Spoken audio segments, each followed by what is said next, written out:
Bien amigos, ya nos encontramos con el congresista Heriberto Benítez, ampliamente conocido como un defensor de los derechos humanos. Bienvenido al programa, doctor. Gracias, doctor Morales, por la invitación.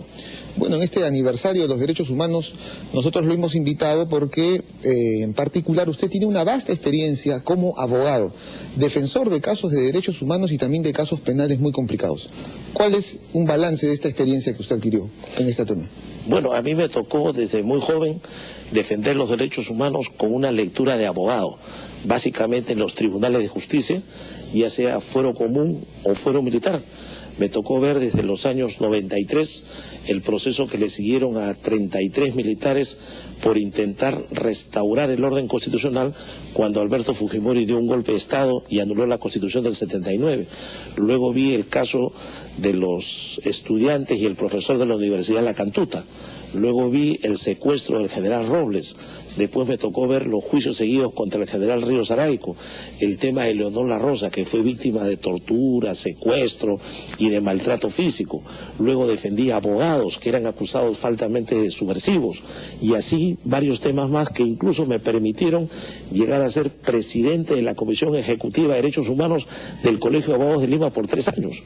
O sea, una labor efectuada con una óptica de un abogado defensor de los derechos humanos. Eso es lo que es muy interesante en su caso. Generalmente la defensa de los derechos humanos está vinculada a las ONG, a las organizaciones no gubernamentales, pero usted es un caso parecido al de Vallerriestra, cada uno con sus particularidades, ¿no? Pero siempre desde el ejercicio de la abogacía. Claro, y la percepción que he tenido yo es no tanto la de la defensa teórica, del estudio académico, de los convenios internacionales, sino más una defensa en el campo, en el terreno, con habeas corpus, con amparos, con denuncias de prevaricato, yendo a los fueros militares a enfrentarse muchas veces utilizando definiciones jurídicas que los jueces militares de la época no las entendían.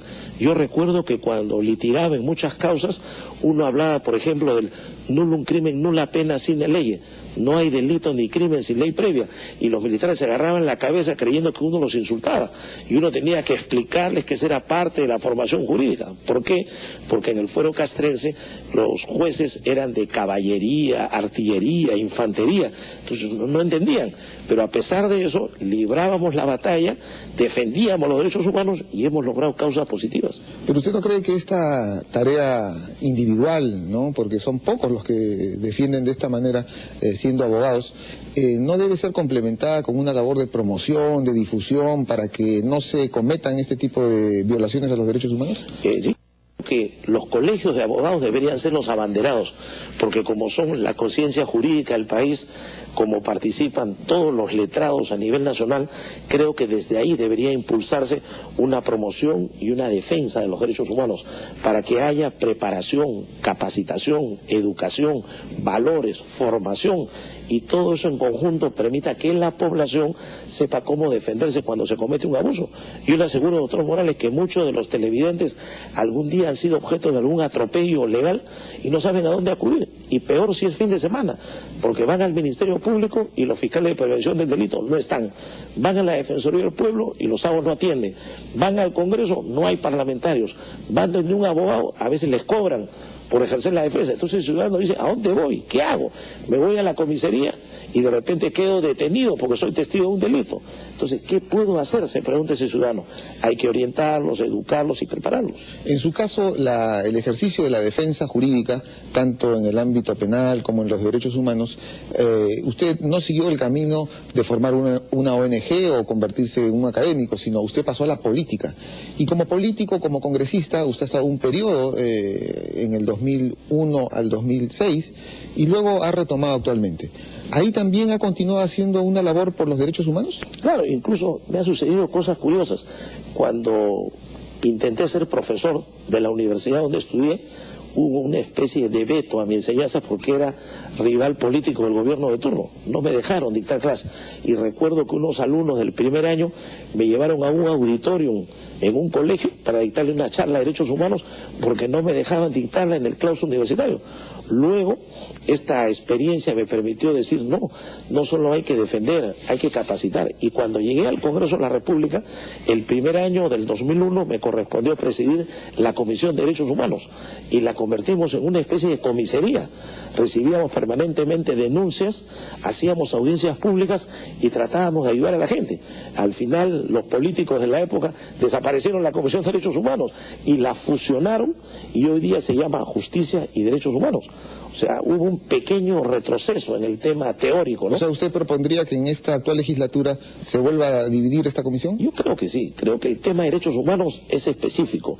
Requiere un tratamiento especial y con gente capacitada. No se puede mezclar con una labor de justicia. En el caso del Ejecutivo puede ser, porque la función de los ministerios es distinta. Pero en el campo del Congreso, con legislación, fiscalización y representación, los derechos humanos deben estar identificados plenamente.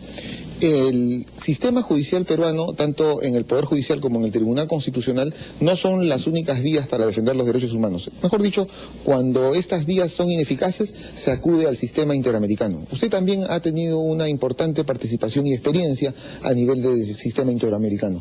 ¿Cuál es su valoración sobre este sistema? Mira, cuando hemos agotado la primera etapa judicial, por ejemplo, con habeas corpus, nos hemos visto acudir primero al Tribunal Constitucional y en muchos casos hemos logrado, gracias al tribunal, habeas corpus favorables y hemos logrado proteger a víctimas. Cuando en épocas anteriores los tribunales estaban controlados por partidos políticos, había que ir a la instancia supranacional, al sistema interamericano de protección a los derechos humanos. Hemos ido a la Comisión Interamericana y hemos logrado medidas cautelares, soluciones amistosas y recomendaciones. Y algunos casos han sido llevados por la Comisión a la Corte Interamericana de Derechos Humanos. A mí me ha tocado ir de testigo en varios casos. En el caso Chesti, por ejemplo, fui de testigo por ser representante de la Comisión de Derechos Humanos del Colegio de Abogados. Y así hemos venido trabajando no solo en el ámbito nacional, sino también supranacional por la defensa de los derechos humanos. ¿Y cuál cree que debe ser la posición del gobierno en este quinquenio en relación a los derechos humanos?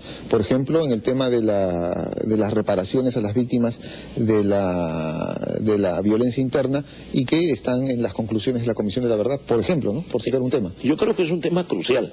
Hay personas que han sufrido, han sido víctimas de violencia y tienen que ser reparadas, tienen que ser resarcidas.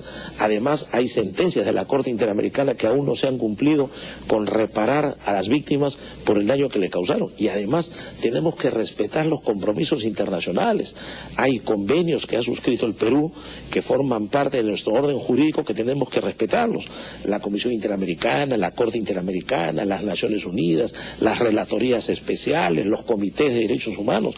Si nosotros nos separamos y nos aislamos del mundo internacional, es perjudicial para todos los ciudadanos. Así que cuando yo escucho por ahí algunas voces que tratan de querer apartarse del sistema interamericano, de enfrentarnos con los organismos de derechos humanos, yo creo que no, hay que estar firmes. Eso sería un retroceso flagrante. Así es, sería un retroceso abismal, peligroso, que perjudicaría no a la clase política, sino a los ciudadanos. El amigo televidente que hoy día nos está viendo sabe que si en el Perú no encuentra justicia, puede acudir a una instancia internacional y ahí encontrar la protección de sus derechos fundamentales. Bueno, doctor, en este Día de los Derechos Humanos creo que ha sido bastante ilustrativa. Muchas gracias por haber venido al programa. Gracias a ustedes.